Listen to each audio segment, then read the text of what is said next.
कि जाके सवेरे पिया कि आज सवेरे पिया जय हो बजरिया कि चढ़ते नवरात से घरे आई है मयरिया चुनरिया ले हो चुनरिया ले हो चुनरिया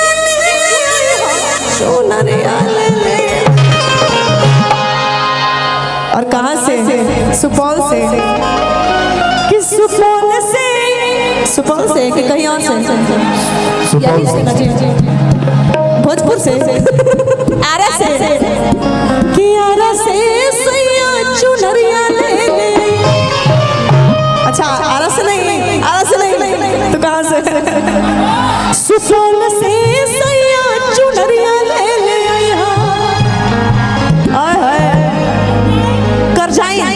अच्छा कि करजाइन से सैया चुनरिया ले ले। लेकिन आप लोग का ताली बजना चाहिए। फरमाइश है कि फास्ट गाना, लेकिन फास्ट गाना में तब मजा आता है ना जब सबको एकदम झूमे नाचे तब। ऐसे तो आप लोग बहुत कष्ट में खड़े हैं, इतना कष्ट में खड़े होकर देख रहे हैं हम लोग को, हम लोग के लिए बहुत बड़ा बात है कि भोरे सवेरे पिया जय हो बजर। लगातार जाग रहे जी, मेरी आवाज बड़ी लग गई, माफ कीजिएगा कुछ गलती होगी तो। भोरे सवेरे पिया जय हो बजरिया जाने दी कि चढ़ते नवरात घरे आई है मयरिया चुनरिया ले ले हो कि चुनरिया ले ले हो चुनरिया ले ले हो चुनरिया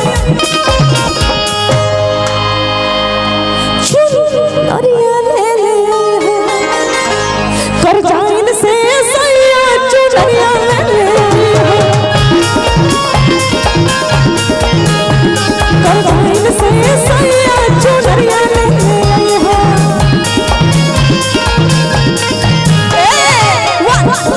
ताली बजना चाहिए सबका, ऐसे नहीं। 1 2 चुनरिया ले ले हो चुनरिया ले ले हो चुनरिया ले ले चुनरिया ले ले हो चुनरिया ले ले हो चुनरिया ले ले हो और से सैया चुनरिया ले ले हो कि आरा से सैया चुनरिया ले ले हो।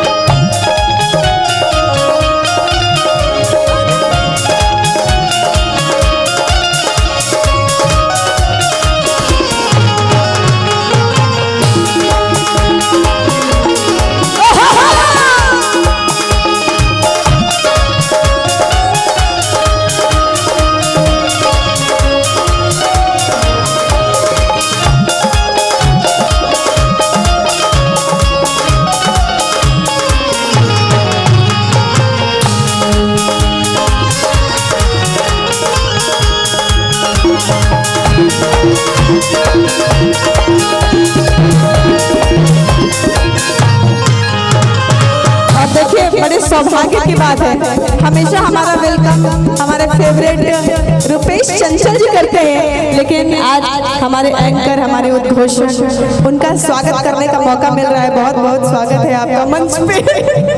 जोरदार तालियों के साथ स्वागत कीजिए भाई। बुल्लू बुल्लू पहन के आए हैं। आइए, कहती है कि आप पत्नी के जी सुनो तनी गौर से सुनी, हम जो कहा तनी नवरात्र चढ़ गइल बा अब माई की चुनरी लावे के बाद अच्छा मोबाइल पकड़े हुए हैं सब लोग, उधर लाइट भी नहीं है जी, हमको दिखाई नहीं दे रहा है। कहती है क्या कि जाई के बजरिया से कि जाई के बजरिया से लाल चुनरिया लाई है चुनरी में बाल मुझे गोटा बढ़ाई हो कि जाई के बजरिया से लाल चुनरिया लाई है चुनरी में बाल मुझे गोटा लगाई हो। और क्या जो भुलाए हो ए राजा जी अरे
आशीष हमार मैया रानी